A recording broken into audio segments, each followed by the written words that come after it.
સિહોર તાલુકા કોંગ્રેસ સમિતિ આયોજિત આજની મીટિંગ, આજનો કાર્યક્રમ, મૂળભૂત હેતુ આપણો આજની મીટિંગનો એવો રહ્યો છે કે સિહોર તાલુકાની અંદર સંગઠન કેવી રીતે વધારે મજબૂત બની શકે અને એના ભાગરૂપે અહીંયા મહામંત્રીઓ, ઉપપ્રમુખો, મંત્રીઓ અને પ્રભારીઓની નિમણૂકો આપવાનો આજનો કાર્યક્રમ. આ કાર્યક્રમ ખાસ કરીને અહીંયા સરકારની વાતો કરીએ, ખૂબ બધી વાતો કરી શકીએ એમ છીએ, પણ આપણી મૂળભૂત પીડા, જે કોંગ્રેસના કાર્યકર્તાઓની જે પીડા હતી કાયમ માટે, કે મને ટિકિટ આપ્યા પછી સંગઠન નથી, સંગઠનની દિશા જે પકડાવી જોઈએ, ઉમેદવાર અને સંગઠનનું સંકલન એ ક્યાંક ને ક્યાંક કાયમ માટે તૂટતું હતું. અને આજે પણ આપણી પીડા છે, આપણો કાર્યકર્તા હોય, આપણો ઉમેદવાર હોય, એ કાયમ એ પીડામાંથી પસાર થતો હતો કે સંગઠન છે એ આપણને ક્યાંય મદદરૂપ થતું નથી અને સંગઠન પણ એવું મજબૂત હોતું નથી.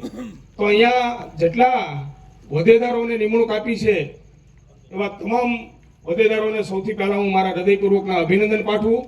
સાથોસાથ સિહોર તાલુકા કોંગ્રેસ સમિતિના પ્રમુખે રાત દિવસ જે મહેનત કરી અને આપણને સૌને ભેગા કરવાનું કામ કર્યું છે, ત્યારે સિહોર તાલુકા કોંગ્રેસ સમિતિના પ્રમુખ ભાઈ શ્રી અશોકભાઈ મકવાણાને અભિનંદન પાઠવું. અહીંયા સમગ્ર જિલ્લામાંથી પધારેલા સૌ આગેવાનોનો આવકારું છું અને અભિનંદન પાઠવું છું. અને સમગ્ર શહેરના આગેવાનોને પણ એક પ્રભારી તરીકે નિમણૂક આપી કે દરેક તાલુકા પંચાયતની સીટની અંદર પ્રભારી અને સહપ્રભારી, એમની અંદર બધી વિગતો આપવામાં આવી છે કે એક તાલુકા પંચાયત સીટની અંદર કેટલા આપણા કાર્યકર્તાઓ છે, કે ઓછામાં ઓછા એક તાલુકા પંચાયત સીટની અંદર 7 બૂથ હોય અને ગામ 3 હોય, 4 હોય કે 5 હોય, પણ 6 થી 7 બૂથ કે 8 બૂથ હોય વધી, આથી વધારે બૂથ હોતા નથી. તો દરેક ગામની અંદર મોટા ભાગે 80% જેવું કામ અશોકભાઈએ કર્યું છે કે ગામ સમિતિ બનાવી છે. તેમાં એક ગામની અંદર 15 લોકો, 20 લોકો, ક્યાંક ઓછા લોકો, એમ કરીને 7 બૂથની અંદર 7 બીએલઓ પણ બનાવ્યા છે. તાલુકા પંચાયતની સીટના પણ પ્રભારી, જેને આપણે મંડળના ચેક્ટર કહીએ છીએ, એ પણ એમને બનાવ્યા છે. તો સાથોસાથ આપણે નક્કી કરીએ કે એક તાલુકા પંચાયત સીટની અંદર ઓછામાં ઓછા 50 કાર્યકર્તાઓ ઊભા કર્યા છે અને 50 કાર્યકર્તાઓના નામ અને નંબર અને મોબાઈલ નંબર સાથેની કીટ આપી છે. એ કીટનો આપણે સદુપયોગ કરીએ બરાબર રીતે, પાર્ટી માટે, આ દેશ માટે. અહીંયા બધી વાતો થઈ, આખરે તો આપણે કોંગ્રેસ પક્ષ કેવી રીતે મજબૂત બને એમના માટેનું આ કામ છે. અને કાયમિકની આપણી પીડાઓ હોઈ જાય કે નવા માણસો આપણી અરે જોડાતા નથી, નવા આવતા નથી. આ બધા જ નવા છે, સમજી લો. એને પાર્ટી સાથે એકમેક કેવી રીતે બનાવી શકીએ, એ કામ આપણું છે. સંગઠનની હાથે જોડવાનું કામ આપણું છે. 50 લોકો તમને એક તાલુકા પંચાયત સીટની અંદર આપ્યા છે અને એ પાછા મોબાઈલ ફોન કરીને કીધું છે કે તમને ગામ સમિતિના પ્રમુખ બનાવીએ છીએ, ગામના પ્રમુખ બનાવીએ છીએ. અને પ્રમુખ ખુદ દરેક ગામની અંદર, હું વોટ્સએપની અંદર જોઉં છું, પોતે પાછા ગામ સમિતિ લેવા જાય. એટલે હું એવું નથી માનતો કે એમ નામ કોઈએ બનાવી નાખ્યું છે. આ એમાં એની કાળજીપૂર્વક એને કામ કર્યું છે. તો એ કાળજીપૂર્વક જ્યારે કામ કર્યું હોય ત્યારે આપણે વડીલ તરીકે, કોંગ્રેસ પાર્ટીના મોભી તરીકે, એ માણસો જે નવા કોંગ્રેસ પક્ષ સાથે જોડાયેલા છે એને બરાબર રીતે એમને પ્રોત્સાહન કેવી રીતે મળી શકે એ દિશામાં આપણે બધાએ જ કામ કરવું જોઈએ. અને એનાથી જ કોંગ્રેસ પક્ષ ઊભો થઈ શકશે. સંગઠન સિવાય શક્ય નથી. વાતો ગમે એટલા કરીએ, સક્ષમ માણસો લઈ આવીએ, સારા લઈ આવીએ, અને લઈ આવ્યા પછી કોંગ્રેસમાં રહે કે કેમ એ પણ શંકા હોય છે. છૂટાવ્યા દીધા પછી આપણો કાર્યકર રાત દિવસ જાણે મહેનત કરી હોય, પરસેવો પાડ્યો હોય, અને આખરે એ માણસ આપણો રહેતો નથી. પણ એ રહેતો નથી એના કારણો આપણે કંઈક લઈ આવ્યા છીએ. તળિયામાંથી ઊભો કરેલો આપણો માણસ નથી, આપણી વિચારધારા સાથે જોડાયેલો નથી, એટલા માટે આપણી ભેગો ન પણ રહી શકે. પણ આપણી વિચારધારાનો માણસ ઊભો કરવાનું કામ એ સિહોર તાલુકા કોંગ્રેસ સમિતિએ જ્યારે શુભ શરૂઆત કરી છે, ત્યારે એને આપણે કેવી રીતે મજબૂતાઈથી બરાબર તે કાર્યકર્તાને કામ આપીએ. તો મારે વાત કરવી છે કીટની, કે 50 કાર્યકર્તાઓના નંબર સાથે જ્યારે આપ્યા છે તો એટલાથી સીમિત નથી. જેને પ્રભારી બનાવ્યા છે, મંડળના સેક્ટરના પ્રમુખો બનાવ્યા છે, એ જ સીટના માણસો છે, એ જ ગામના માણસો છે. તો એમાં મતદાર યાદી પણ એક નાખવામાં આવી છે. એ જ ગામના એક બૂથ હોય, બે બૂથ હોય, એ મતદાર યાદી પણ એમાં છે. તો એ મતદાર યાદીમાંથી આપણા કાર્યકર્તાઓ છે, ગામ સમિતિ, એ બૂથ સમિતિ બનાવી શકે કે ન બનાવી શકે? 20 લોકો.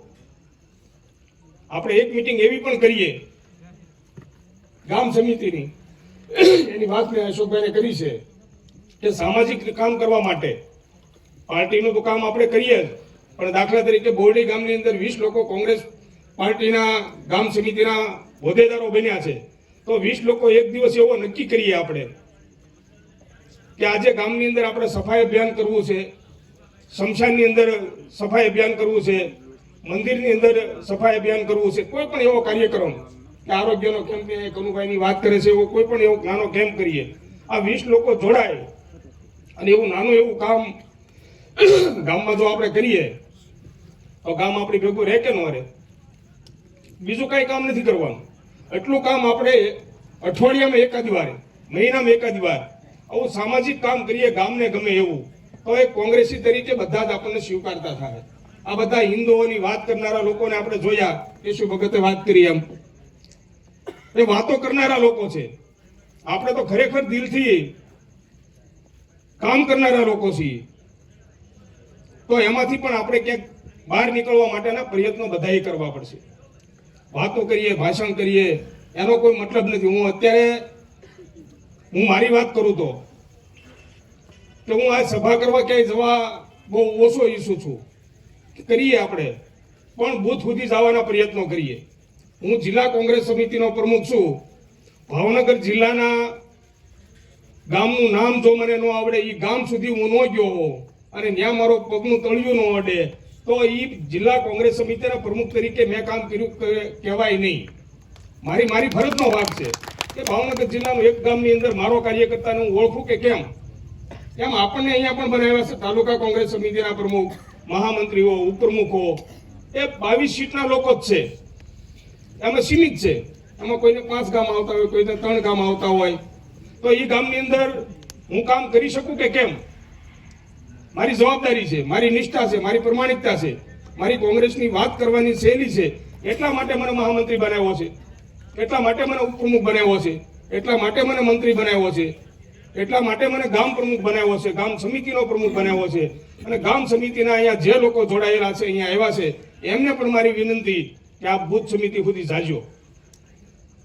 અને બૂથ સમિતિનું જો સંગઠન આપણે કરીશું તો આવનારા દિવસોની અંદર કોઈની તાકાત નથી કે આપણને હરવી શકે.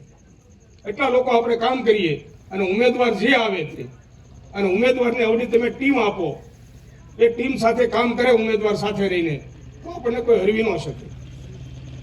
આ તાકાતથી, આ પ્રમાણિકતાથી, આ નિષ્ઠાથી, આ આયોજનથી આપણે બધા જ કામ કરીએ. જ્યાં જરૂર પડે ત્યાં. અશોકભાઈ અત્યારે બરાબર રીતે કામ કરી રહ્યા છે. અહીંયા તાલુકાના આગેવાનો ખૂબ એમને સહકાર પણ આપી રહ્યા છે. એવો સહકાર જો કાયમ માટે મળતો રહે દરેક તાલુકાની અંદર, આખા જિલ્લાની અંદર, જ્યાં જ્યાં જરૂરિયાત હોય ત્યાં, તો હું માનું છું સંગઠન વધારે મજબૂત બની શકે. આ દિશામાં અમે પાલિતાણામાં પણ કામ પૂર્ણ કર્યું છે. આવી કીટો પણ અમે બનાવી છે. અમે રૂબરૂ પણ જઈએ છીએ. એમ દરેક તાલુકાના આગેવાનો છે એ પણ પોતાની ફરજ ક્યાંક સમજે. આપણે વાતો કરીએ બધા જ કે હું કોંગ્રેસનો આગેવાન છું, મને બૂથનું કામ આપશે તો હું કરીશ. આ આપણે ભાષણમાં કહીએ છીએ. અત્યારે પાર્ટી તમને બૂથનું કામ આપવા ઈચ્છે છે, તમને આપ્યું છે. એક વખત એ નિભાવીએ બધા બરાબર રીતે. વધારે વિશેષ ભાષણ કઈ નથી કરવું, પણ સંગઠનને વધારે મજબૂત બને. આ સંગઠનના માધ્યમથી તાલુકા અને જિલ્લાના ઉમેદવારો જે નક્કી થાય, એ ઉમેદવારોને કેવી રીતે આપણે જીતાડી શકીએ, એ દિશામાં બધા જ કામ કરીએ. વધારે વિશેષ વાત નહીં કરતા, ખૂબ સરસ મજાનું આયોજન કર્યું અને અમારા ગોકુળભાઈ બધાએ અમને બધાને સન્માનિત કર્યા. એ બદલ એમનો પણ હું હૃદયપૂર્વક આભાર માનું છું. અમારા ઉમરાળા તાલુકા કોંગ્રેસ સમિતિના પ્રમુખ ભાઈ શ્રી શક્તિભાઈ, અમારા શહેર કોંગ્રેસ સમિતિના પ્રમુખ ભાઈ શ્રી કે અને સૌ ઉપસ્થિત રહ્યા છો, ત્યારે એમનો પણ હું હૃદયપૂર્વક આભાર વ્યક્ત કરું છું. અસ્તુ. જય હિન્દ, જય ભારત.